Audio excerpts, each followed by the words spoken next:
டேய் இன்னைக்கும் லேட் ஆச்சு, சீக்கிரம் ஆட்டோ புக் பண்ணு. எந்த ஆப்ல?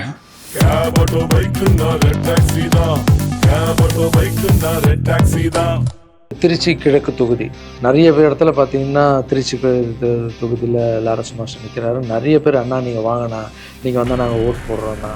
எல்லாருமே சந்தோஷமாக கூப்பிட்டீங்க, அன்பாக கூப்பிட்டீங்க. உங்கள் அன்புக்கு எல்லாருக்கும் நன்றி. பட்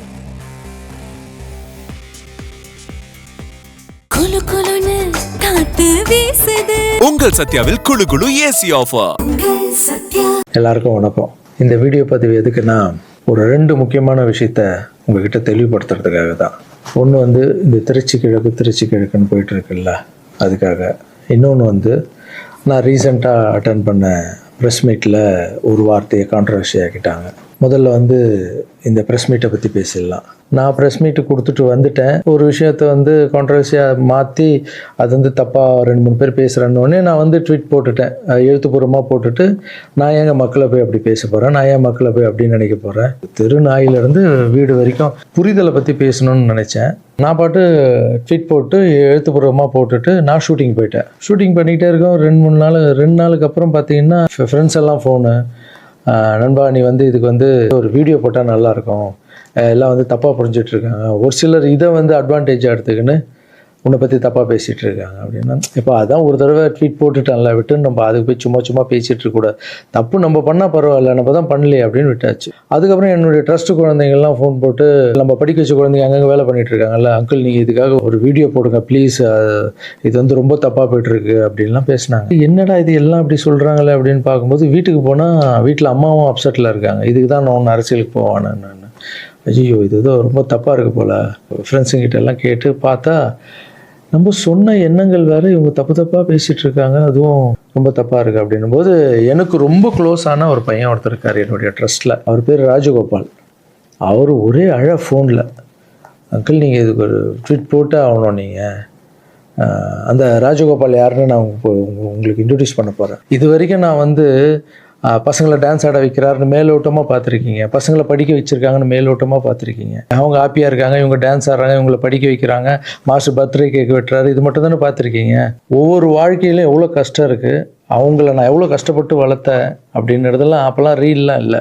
இப்போ சொல்கிறேன், ஒரே ஒரு பையனுடைய அவர் எப்படி சேர்ந்தார், அவருடைய கஷ்டம் என்ன, நான் எவ்வளோ கஷ்டப்பட்டேன், அவர் இப்போ எந்த நிலைமையில் இருக்கார், எந்த நிலைமையில் இருந்தாலும் நான் அவர் எப்படி விடாமல் இருக்கன்றதை அந்த பையனை இன்ட்ரடியூஸ் பண்ணுறவாங்க. இவர் பேர் தான் ராஜகோபால். இந்த வீடியோவில் பேசியே அவனுன்ற முடிவில் வந்திருக்காரு. இவர் நிறைய ஆசைப்பட மாட்டார், ஏதாவது ஆசைப்பட்டு கேட்டால் செஞ்சிடணும், எல்லாம் கொஞ்சம் கோவம் வர அவருக்கு.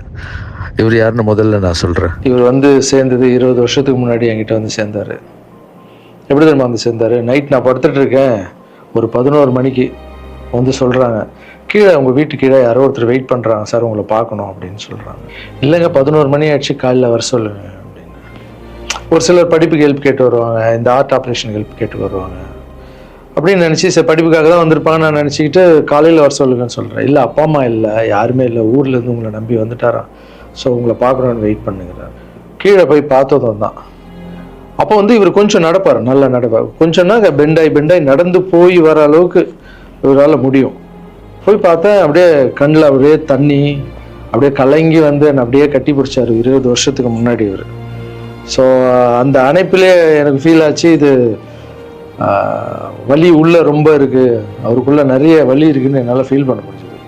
ஏடாக நானும் உட்காந்து கேட்டேன், இல்லை சார் எனக்கு அப்பாவும் இல்லை அம்மாவும் இல்லை யாரும் இல்லை, என்னால் கொஞ்சம் தான் நடக்க முடியும். எனக்கு நீங்கள் உங்களை பற்றி கேள்விப்பட்டேன் சார், நான் இங்கேயே உங்கள் கூடவே தங்கிக்கிறேன் சார், உங்களை பற்றிலாம் நான் படிச்சிருக்கேன் சார், எனக்கு அப்பாவா அம்மாவா இருந்து நீங்கள் என்னை பார்க்கணும் சார் அப்படின்னு. அந்த நைட் டைமு, அவருடைய பேகு, நடக்க முடியாத ஒரு சூழல் அப்படியே பார்த்து, அப்போ தான் நான் ஆரம்பித்து சின்ன குழந்தைங்க இருக்காங்க, பெரியவங்களை எப்படி சேர்த்துக்கிறது உள்ள, குழந்தைங்க கூட போய் எப்படி நம்ம இவங்கள மிக்ஸ் பண்ணுறது, இந்த டவுட்டெல்லாம் இருக்குது மைண்டில். இதெல்லாம் ஓடுது, எல்லாம் சின்ன பசங்களாக இருக்காங்க, இவர் பெரியவராக இருக்கார், எப்படி உள்ள இதெல்லாம் போயிட்டு இருக்கும்போது கூட யோசனை பண்ணிகிட்டே இருக்கேன். பட் எது நடந்தாலும் இல்லை, கடவுள் அமைச்சிருக்காரு, அவ்வளோதான், சேவையே கடவுள், வாங்க நான் பார்த்துக்கலாம் அப்படின்னு அவர் அப்படியே உள்ளே கூப்பிட்டு போய் ஃபஸ்ட் டைம் சாப்பாடு போடுறோம் வீட்டில்.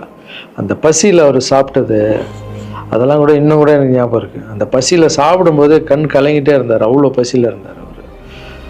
ஸோ இவருக்கு வந்து கீழே ஒரு ரூம் கொடுத்து, ஆஃபீஸ்க்கு போகிறதுக்கு முன்னாடி கீழே ஒரு ரூம் கொடுத்து, இவருக்குன்னு ஒரு செப்பரேட் ரூம் கொடுத்து, குழந்தைங்கள்லாம் உள்ளே இருப்பாங்க, இவர் மட்டும் ஆஃபீஸ்க்குள்ளே போகிறதுக்கு முன்னாடி ஒரு ரூம் கொடுத்து இங்கே தங்குங்கன்னொடனே அவர் அழுது எல்லாம் பயங்கர ஹாப்பியாக ஸ்டே ஆகிட்டார். அப்புறம் பார்த்தீங்கன்னா அப்படியே காலம்போது என் கூடவே இருக்காரு, ஹாப்பி எல்லாமே. மறுபடியும் இம்ப்ரூவ் ஆயிடுச்சு. ஒரு 3-4 வருஷத்துக்கு அப்புறம் ட்ரஸ்ட்டுக்கு நிறைய பேர் வந்து போகிறது இதெல்லாம் இருந்தது.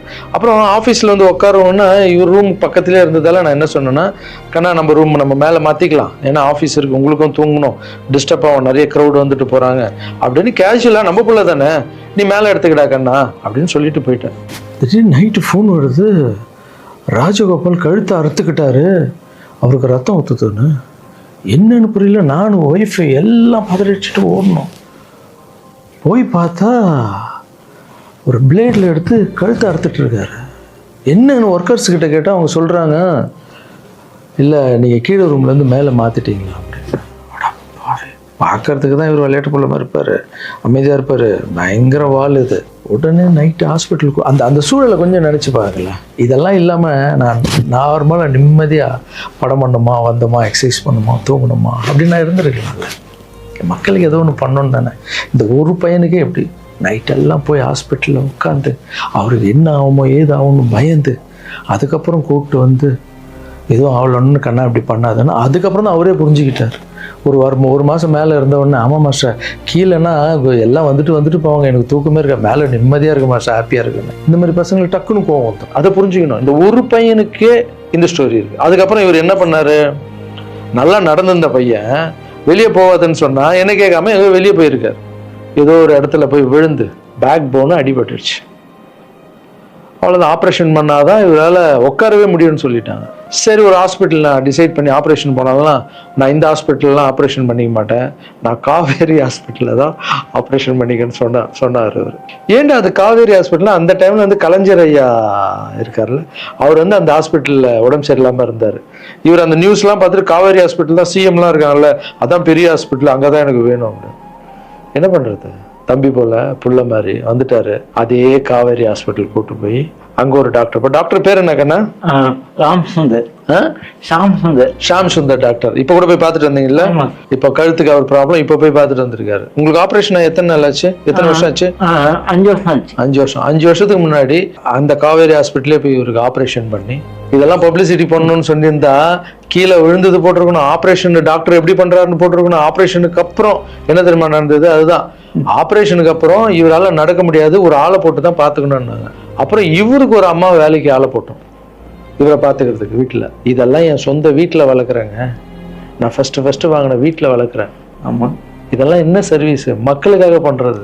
மக்கள் பணத்தால் தான் நான் நல்லா இருக்கேன். மக்களை போய் நான் தப்பாக பேசினேன்னு சொன்னோன்னே வலிச்சிருச்சு. எங்கள் அம்மாவே வீட்டுக்கு போகிற அழுதுட்டாங்க, இதுக்கு தான் நீ அரசியலுக்கு போவானான்னு சொன்னேன். ஒரு பையனுக்கு எப்படின்னா எத்தனை ஃபிசிக்கல் சேலஞ்சு நீங்கள் பார்த்துருப்பீங்க, என்னெல்லாம் நடந்திருக்கும் என் லைஃப்பில். அதை விட 60 குழந்தைங்களுக்கு என்னென்ன ப்ராப்ளம். ஒரு குழந்தைக்கு கொரோனா வந்து எல்லா குழந்தைக்கும் கொரோனா வந்து. இப்போ தான் வந்து ட்ரஸ்ட்டில் எல்லா பசங்களும் பெருசாகிட்டாங்க, ஒரே ட்ரஸ்ட்டில் இருக்கக்கூடாதுன்னு பசங்க அங்கங்கே படிக்க வச்சு அவங்க பாட்டி வீட்லேயும் அங்கங்கே இருக்காங்க. இப்போது ஒரு வாரத்துக்கு முன்னாடி தான் ஃபாதர்ஸ் டே வந்தது. நான் வளர்த்த குழந்தைங்க எல்லாரும் எனக்கு வந்து செலிப்ரேட் பண்ணுறாங்க. இன்னும் நம்ம இங்கே தானே வளர்ந்தோம், அப்பா தானே வளர்த்தாருன்னு என்னை பார்த்து இந்த பூச்செண்டு கொடுக்கும்போதெல்லாம் எனக்கு அவ்வளோ ஒரு சந்தோஷம். அதனுடைய அன்பு பார்த்தீங்கல்ல, யாருக்காவது கிடைக்குமா? ஸோ இதெல்லாம் மக்களுக்கு மேலே வச்சுட்டு இருக்க அன்பு மட்டும்தான்.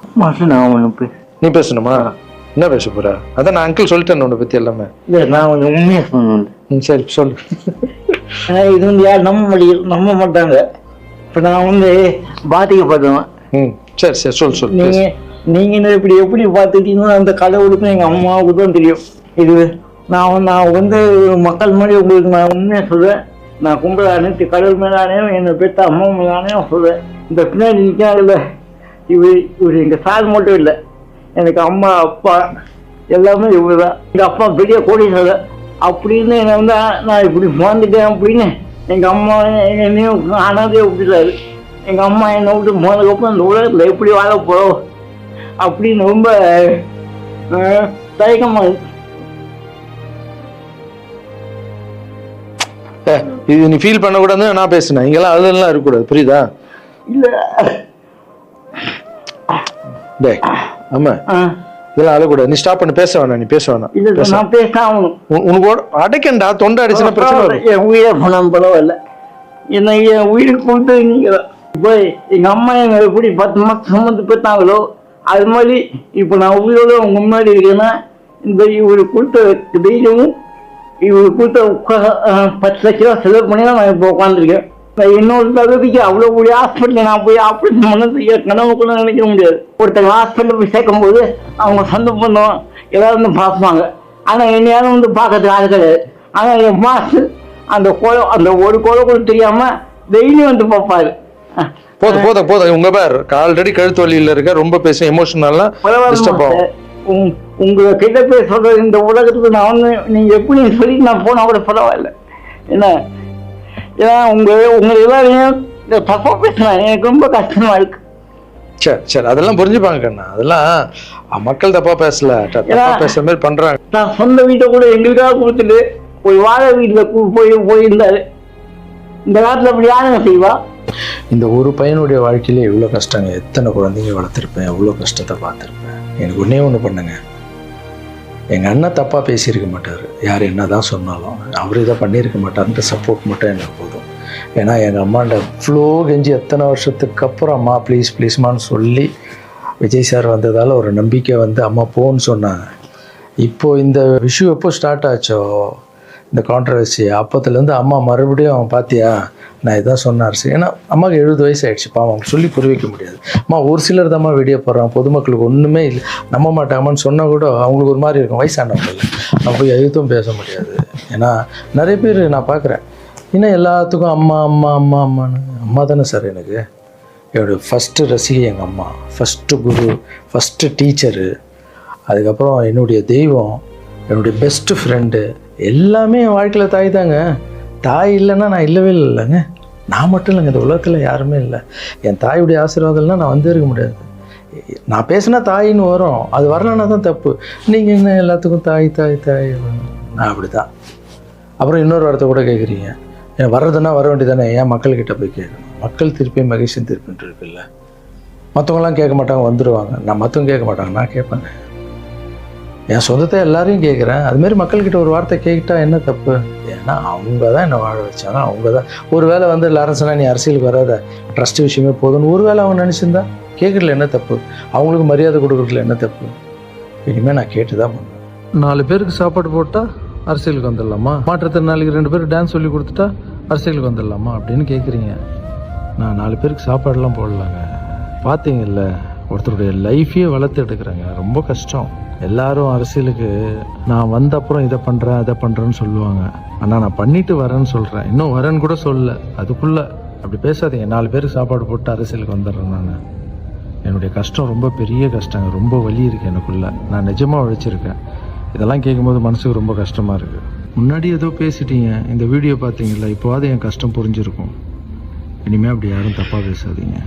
இந்த திருச்சி கிழக்கு தொகுதி, ஸோ நிறைய பேர் இடத்துல பார்த்தீங்கன்னா திருச்சி தொகுதியில் லாரன்ஸ் மாஸ்டர் நிற்கிறாரு. நிறைய பேர் அண்ணா நீங்கள் வாங்கினா, நீங்கள் வந்தால் நாங்கள் ஓட் போடுறோன்னா, வெல்கம்ண்ணா இதெல்லாம் சொல்கிறீங்க. நான் ஷூட்டிங் போகிற இடத்துல நான் ஏதாவது ஆஃபீஸ் போனால் கூட வாங்க எம்எல்ஏ சார் திருச்சி தொகுதியில் நிற்கிறீங்களா, எல்லாருமே சந்தோஷமாக கூப்பிட்டீங்க, அன்பாக கூப்பிட்டீங்க. உங்கள் அன்புக்கு எல்லாருக்கும் நன்றி.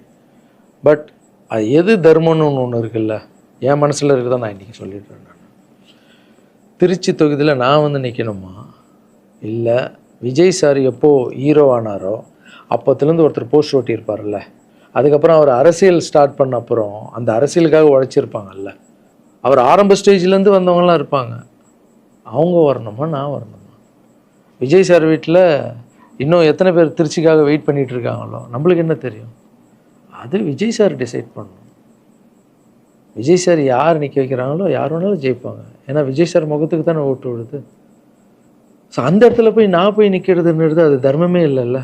யாரோ ஒருத்தர் விதை போடுவாங்க, அங்கே செடி முளைக்கும், அதுக்கு வேலி கட்டுவாங்க, அதை பாதுகாப்பாங்க. ஒரு மரம் ஒன்று வரும், அந்த மரத்தில் ஒரு பழம் வரும், அந்த பழத்தை நான் எடுத்து சாப்பிட்ணுமா, விதை போட்டவங்க சாப்பிட்ணுமா? ஒரு வேளை நம்ம போய் சேரணுன்னா எப்படி தெரியுமா சேரணும்? ஃபஸ்ட்டு உறுப்பினராக போய் சேரணும். உறுப்பினராக சேர்ந்து அந்த கட்சிக்காக 3 வருஷம் உழைக்கணும், 4 வருஷம் உழைக்கணும். கட்சியுடைய எல்லா நலத்திட்டங்களையும் எத்தனை போய் வெளியே சொல்லணும். கடமையை செய் பலனை எதிர்பார்க்காதன்றது தான் என்னுடைய கோட்டை. உழைக்கணும். அப்புறம் கட்சி மேலிடம் பார்த்து சிஎம் பார்த்து நல்லா உழைக்கிறாங்க ஒரு போஸ்ட்டு கொடுத்தா அந்த போஸ்ட்டில் நம்ம இருந்து என்ன பண்ணணுமோ அதை பண்ணணும். அது தர்மம். நான் ஃபஸ்ட்டு என்னுடைய நிலைப்பாடை சொல்கிறேன். நான் எதுக்கு அரசியல் வந்திருக்கேன், ஏன் வந்திருக்கேன், யார் கூட போக போகிறேன் அப்படின்றத இன்ஃபார்ம் பண்ணுறேன். ஒரே ஒரு விஷயம் அவர்கிட்ட ஹெல்ப் கேட்க போகிறேன், எனக்காக இல்லை. எப்படி நம்ம ஹெல்ப் கேட்க போகிறேன், கலைஞர் ஐயா இருந்தார், அவர் இருக்கும்போது நான் ஒரு சில குழந்தைங்கிட்ட ஆப்ரேஷனுக்கெல்லாம் ஹெல்ப் கேட்டேன், அவரும் பண்ணார். அதுக்கப்புறம் உதயநிதி ஸ்டாலின் சார், அவர்கிட்ட இப்போ தான் லேட்டஸ்ட்டாக ஒரு 2 மாதத்துக்கு முன்னாடி என்னுடைய மாற்றுத்திறனாளி பசங்க மல்லர் கம்பம் கற்றுக்கிட்டாங்க. மல்லர் கம்பம்னா ஒரு கட்டையை வச்சுட்டு அதுக்குள்ளே டான்ஸ் ஆடுறது கஷ்டப்பட்டு கற்றுக்கிட்டாங்க. அவங்களுக்கு ஷோஸ் எல்லாம் வேணும்னு அவர் நம்பர் என்கிட்ட இல்லை, கேட்டு வாங்கி ஒரு வீடியோ அனுப்பிவிட்டேன், அவ்வளோதான். அவர் என்ன பண்ணார்னா ஸ்டாலின் சார் சிஎம் சாருக்கு இதை அனுப்பி கேட்டு ஒரு வாரத்தில் சிஎம் சார் முன்னாடியே ஆட வச்சுட்டாங்க. ஸோ அவங்கெல்லாம் அப்படி பண்ணியிருக்காங்க. அப்புறம் அன்புமணி ராமதாஸ் சார் பண்ணியிருக்காரு, நிறைய குழந்தைங்க ஆப்ரேஷன். அவர் ஹெல்த் மினிஸ்டராக இருக்கும்போது, நீங்களே நடிகராக இருக்கும்போது நான் ஒரு குழந்தைய கூப்பிட்டு வந்தேன், நீங்களே உங்கள் சொந்த காசு போட்டு ஆப்ரேஷன் பண்ணி அந்த குழந்தைய காப்பாற்றி கொடு. நடிகராக இருக்கும்போதே ஒரு குழந்தைய காப்பாற்றிங்க, இப்போ சிஎம் ஆகிட்டீங்க, தைரியமாக அந்த உரிமையோடு கேட்பேன். ஒரு 1000 குழந்தைக்கு பண்ணு, 1000ன்னா நீங்கள் நினச்சா என்ன வேணால் பண்ணலாம் உங்கள் மினிஸ்டர்ஸ் கிட்ட சொல்லி. அது உரிமையோடு வந்து நான் போய் கேட்குறதில்ல, நியாயம் இருக்குது. அது சிஎம் பண்ணும்போது அதை வெளியே வந்து சிஎம் எனக்காக என் நண்பர் வந்து இத்தனை ஆப்ரேஷன் பண்ணார், இத்தனை குழந்தைங்க இந்த ஹெல்ப் பண்ணாருன்னு அப்போ பெருமையாக சொல்லிக்கலாம். நம்ம அதுக்குன்னு ஃபீல் பண்ணுறாதீங்க, அண்ணன் அரசியலுக்கு வரமாட்டார் போல். திருச்சி கிழக்கில் தான் நிற்கலன்னு சொன்னேன், அதுதான் தர்மம் இல்லைன்னு சொன்னேன், வேறு எங்கேயும் நிற்கலன்னு சொல்லல. நிற்போம் பொறுமையாக, அடி மேலே அடி எடுத்து வச்சு. அவசரப்பட்டு என்ன இது சீக்கிரம் வாங்கலாம் அப்படின்னு சொல்கிறேன். என்ன காய்கறி கடையாக போய் வாங்குறதுக்கு? இவ்வளோ நாள் நம்ம உழைச்சி காப்பாற்றி வச்ச பேரெல்லாம் ஒருத்தருக்கு போய் சரண்டர் பண்ணிவிட்டு அவங்களுக்காக உழைக்க போகிறோம்னா, அங்கே நம்மளுக்கு சீட்டு வேணாம், எதுவும் வேணாம், மரியாதை. எங்கே நம்மளுக்கு மரியாதை நல்லா கிடைக்குதோ, யார் கூட போய் சேர்ந்தால் மக்களுக்கு நல்லது நடக்குமோ எல்லாம் திங்க் பண்ணி அழகாக பண்ணுவோம். ஏதோ ஈஸியாக கிடைக்குதுன்னு எம்எல்ஏ சீட்டில் வந்து உட்காந்துக்கிட்டு, இல்லை மினிஸ்டர் சீட்டில் உட்காந்துட்டு பதவி அனுபவிக்கிறதுக்காக வருவேன்னா, என் சுயநலத்துக்காக வரேன்னா, இல்லை மக்கள் பின்னாடி வந்து நிற்கிறேன், மக்கள் பிரச்சனைக்காக நான் வரேன். மக்கள் பிரச்சனைக்கு வர்றது தானே இங்கே கரெக்டான ஒரு விஷயம். இப்போ ஏதோ ஆசைக்கு ஏதோ கூப்பிட்றாங்க, அப்போ நம்ம போயிட்டு பதவியை அனுபவிக்கலான்றது தப்பு இல்லைங்க. அதுதான் என்கிட்ட ஆல்ரெடி இருக்கேன், நான் சந்தோஷமாக தானே இருக்கேன், என்கிட்ட எல்லாமே இருக்கேன். மக்கள் பிரச்சனைக்காக நம்ம வந்து எங்கே போகணும், யார் கூட போகணும், எப்படியாப்பட்ட அரசியலை கையில் எடுத்தால் மக்களுக்கு நல்லது நடக்கும்ன்றத நல்லா திங்க் பண்ணி பொறுமையாக நானே உங்களுக்கு இன்ஃபார்ம் பண்ணுறேன். 2 படம் போயிட்டு எவ்வளோ சீக்கிரம் சொல்ல முடியுமோ நான் உங்களுக்கு சொல்கிறேன். தேங்க்யூ. சர்வீஸ் இஸ் காட், மாற்றம் சேவையே கடும். பாய்.